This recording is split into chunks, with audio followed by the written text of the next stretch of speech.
Today I had one of those interesting evenings where I realized, in a sense, it's myself who doesn't like tangled mess. But for some reason, I had my laptop, and then I had a mouse, and I had my webcam, and then I had my earphone, and then I put all these guys together for some reason. I don't know why. And by the time I realized, everything was a tangled mess, right? It was really, really terrible. And it took me a bit of a while just to walk through untangling everything and removing one by one, getting rid of the mouse, getting rid of my earpieces, getting rid of my. And to be honest, I became a little bit frustrated. And my frustration was, why did I even allow this to happen in the first place? Why have I allowed this mess to happen, and now it's taking me 5 minutes to untangle everything, when in actual sense, if I didn't start up with the mess in the first place, I could have actually saved myself 5 minutes. And that gave me a thought. And I was thinking about how sometimes we allow ourselves to get into tangled stuff and tangled issues around us. Like sometimes you can easily find, particularly in this season and in this time where everybody's thinking about Christmas, you can get tangled into, let's say, debt easily because we want to kind of get the next new thing. I had this conversation with my boy, and we were talking about Christmas and Father Christmas and Santa and what should Santa bring, and he had this notion of an interesting list of things that he was talking to me about, and I thought maybe I might need to rob a bank at some point, or to win a lotto to be able to get all these things that he needs. But we had that conversation, and those who know my boy is not a demanding boy, so he was able to understand. But I realized I could easily have gotten myself in that tangled mess, in the sense of finding myself thinking, I need to satisfy my son's desires for Christmas, and because I need to satisfy his desires, then what do I need to do? I need to ensure that I give him what he wants, not necessarily what he needs. We can also get easily tangled in messes where we meddle with people's activities and events that we are not necessarily needed to. Tangle me into a mess, right? There are some of us that we can easily get tangled into that kind of a mess by just the way we speak, the words that we speak, and how we speak to other people. And I'm just learning. I'm not yet there, and I will lie to you that I'm perfect at this, but I'm learning what can hurt and what can be very painful, and the words that we speak to people and about people. And we sometimes loosely use our words and say, well, I don't care about what people say about you, or I don't care what they think about you. Fair enough, you don't need to care about it.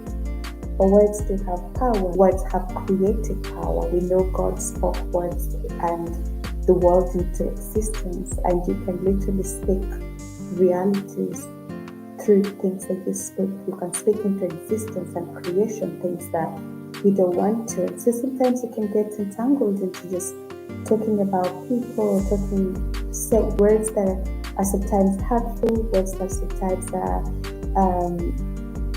all sorts of words, and you're not realizing. And some people can actually end up easily hurting other people without knowing. I've openly talked about how hurt people can hurt people.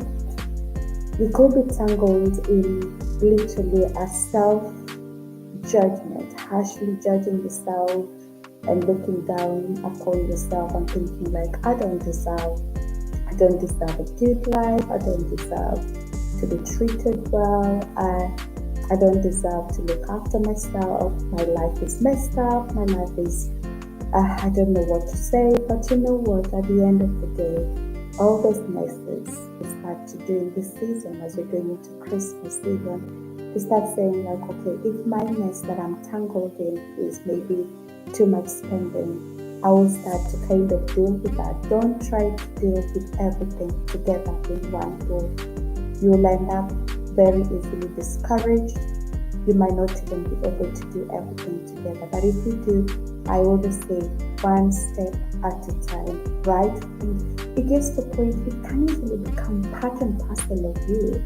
So you're just kind of looking at it and thinking, like, that's me, that's my identity, right? I want to come out of this space. I want to come out of what is tangled me because of my inability to recognize what is holding me back.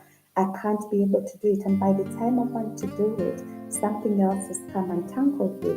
I think I started to walk through untangling myself, and then I slip on another thing. I feel I'm starting to walk through my entanglement, and then I realized I just kind of in a way got another pair of shoes that I didn't need to buy. And then I'm thinking like, oh goodness me, I need to kind of sort this date out. And then my son has asked me for a Christmas present. I've gotten back into the tangle. And then I'm thinking like, okay, I've managed to pay off that date. I've managed to get the Christmas presents done. I'm kind of walking through. I'm starting to walk through out of the date. And then somebody tells me to do, let's go out for Christmas lunch. Then I'm going back into that. And sometimes it can become like a vicious cycle, right? Where our lives are literally held back together into a circle that we are kind of just tied back. Whatever we're trying to do, no matter what, we are kind of in a way just all along tied up, and we are in that mess, and it feels like me and the mess, we are here held together. But you can get to a point and decide and say, what is this mess going to be? Enough is enough. I've had enough. I can't serve you anymore. I can't keep on living on a negative. I can't keep on making a promise to myself. Some of us, our mess can become just leftover of food, particularly in this year. I've talked about people who find comfort in things like food. So if you are kind of in a way, you are happy, you reach out for food. If you're sad, you reach out for food. If you're excited, you go for food.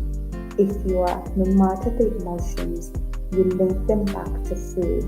That might be another entanglement. They can be like very small things that can actually result into a massive impact at the end of the day. And if you don't deal with those small things, if I couldn't deal with those small wires, if I didn't deal with that small mess, it can actually result into a domino effect. And before I realize, one small thing can result in big impact, right?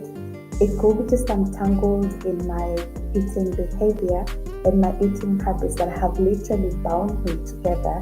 And I'm seeing it like, okay, it's just fine, it's okay, it's just me being a little bit like greedy during this season. And then before you realize, after Christmas is done, you start the new year and you're thinking like, I will come, next time I'll come for me to walk through the things, right? It could be tangled in a toxic relationship, and because you're thinking, my bills are being paid, my needs are being met, I can just stay in that toxic thing. And toxic relationship can be with human beings, but can also be with things. It could be with food, it could be with possessions, whatever. And if those things do not serve you well, why do you allow yourself to continue to be tangled in that mess? Because some of us who are tangled and entangled in a mess that we don't even know, and so it can become something that we are so familiar with, and familiarity breeds content, right? You can become so familiar with something that at the end of the day, somebody's telling you, stop, this is not helpful. But because you're so used to it, you're so familiar with it, you can't see the difference. You can't see like it's unhealthy part, and you can't see the entanglement. And my prayer and my hope tonight, even as I'm sharing this, is that anyone who watches this, maybe today and in the days and in the years to come, will find that grace and that strength to start to identify those cycles, to start to identify the small things that have put them all together and start to untangle yourself. You may need some work, you may need some, I don't know, if you need to do that with a counselor, you might need to do that through therapy, whatever it is, becomes like part of your identity. You can get yourself and say, no, I've got to wake up, do something, and get out of this mess. If you need to do therapy, so be it. Go find therapy. If you need to find a personal trainer who will help you walk through your health and your physical activity, you might want to invest maybe a couple of months in that, and once you know what you need to do, you can become self-driven, right? If you don't know what to eat, you might want to start with a nutritionist or check online. There are so many different programs, there are so many different apps that can be useful and helpful in a way if you want to start a healthy relationship and come out of tangles and messes. And as I said, it could be something that has put you down, something that has maybe bound you for a little while, and you sit back and you're thinking, hey, how will I ever come out of this mess? How will I ever come out of this tangle? Without ever judging you, I just want to let you know that there's no struggle that's too difficult that you cannot be able to overcome, as long as you decide in your mind and you decide to work on it, right? As long as you decide and say, okay, I'm going to do my work. I'm going to commit to it. If I have to commit to therapy, I'll commit to therapy until I see a breakthrough. If I have to commit to healthy eating, I'm going to commit to healthy eating until I see a breakthrough.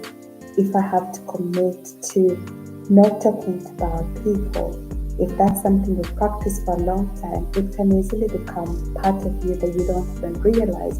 But with practice, you can start to break down those unhealthy patterns and begin to build healthy patterns. It takes 21 days to build a healthy pattern, but it takes 90 days for it to become lifestyle, right? So keep on practicing, and sometimes you get it wrong.